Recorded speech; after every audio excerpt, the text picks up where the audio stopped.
السلام علیکم ناظرین، فیصل وائس یوٹیوب چینل پر خوش آمدید۔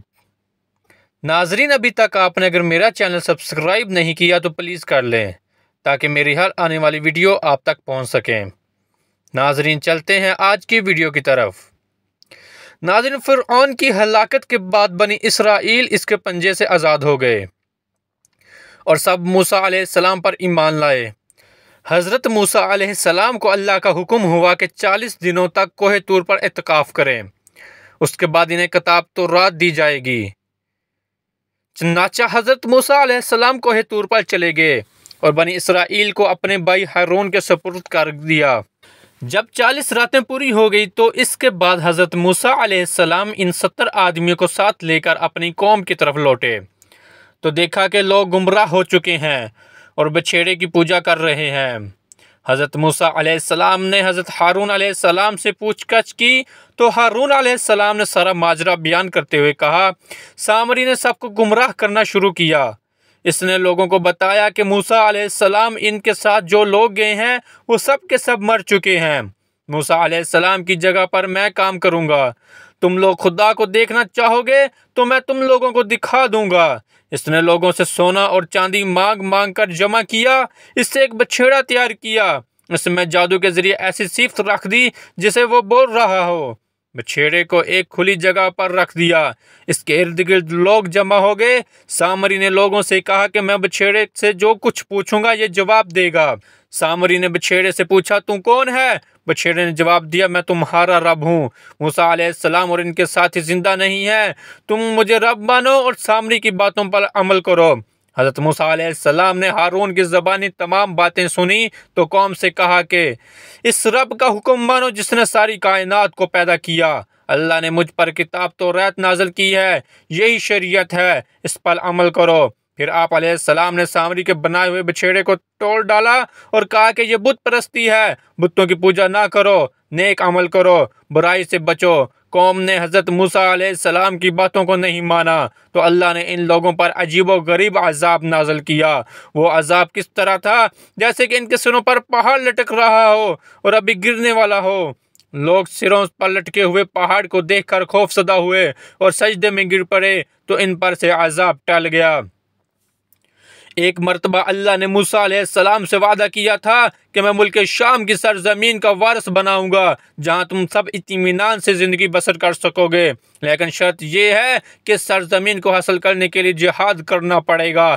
حضرت موسیٰ علیہ السلام نے یہ خوشخبری اپنی قوم کو سنائی۔ اس سے خوش آئند بات کیا ہو سکتی ہے کہ اسرائیلی اس بات سے خوش تو تھے، وہ چاہتے تھے کہ ہمیں یہ سرزمین آسانی سے مل جائے، جہاد کرنا نہ پڑے، جہاد کرنے کے لیے دل سے تیار نہ تھے۔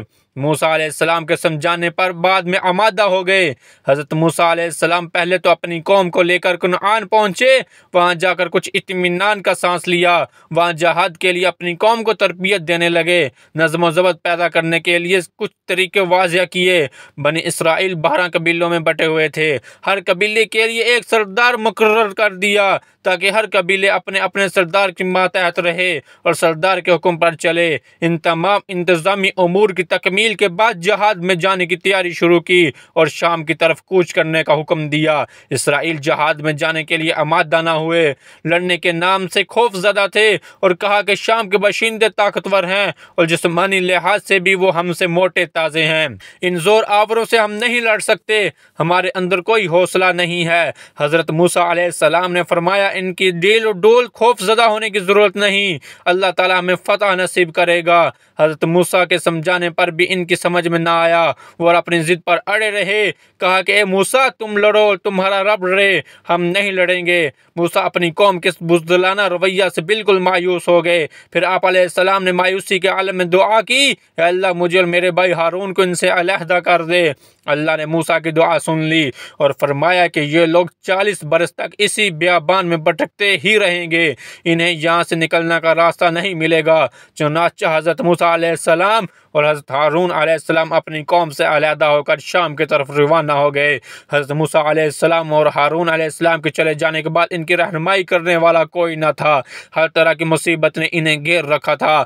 مصائب سے وہ بالکل گھبرا گئے اور اب ان کے سامنے ایک ہی راستہ رہ گیا تھا کہ مصر واپس چلے جائیں، لیکن راستہ ان کی سمجھ میں نہیں آ رہا تھا۔ وہ مصر جانے کے لیے کچھ فاصلہ طے کرتے، دوران سفر اسی جگہ گھوم کر چلے آتے جہاں سے سفر شروع کرتے۔ ان کے سامنے یہ عجیب و غریب معاملہ تھا۔ بھوک و پیاس نے اور بھی نہ ڈھال کر دیا تھا، نہ کھانا تھا نہ پانی۔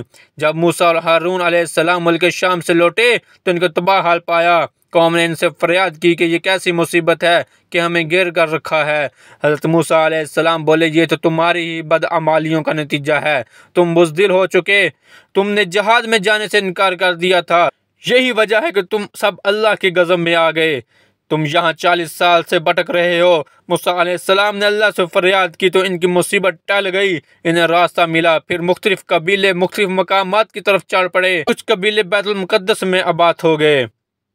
ناظرین، اسی پر اختتام کرتے ہیں، ملتے ہیں اگلی ویڈیو میں، تب تک اپنا بہت سارا خیال رکھیے۔ اللہ حافظ۔